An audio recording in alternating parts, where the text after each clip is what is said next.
Hey there, in this quick video I'm going to show you how you can possibly fix the issue when your Bluetooth not working for the BMW G20. So what you need to do and what you can try to do is that when you have your phone, you want to try to unpair it with the car from the phone and the phone from the car. So on your phone, you want to go to the top right to settings, then on connections, under Wi-Fi you're going to have Bluetooth. And right here on the Bluetooth, you're going to have BMW. You want to go to settings and there you're going to find unpair. Do you see that? So you want to just press unpair and you want to do the same thing for if you have iPhone and you just want to disconnect it also from your car.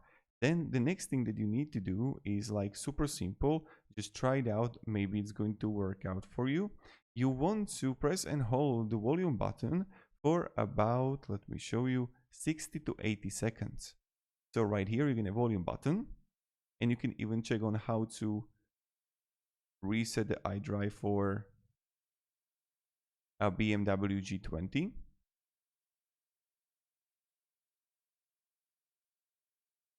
Press and hold the volume control. So try to do it 30 to 60 seconds and this is how you're going to reset it. Have a great day and goodbye.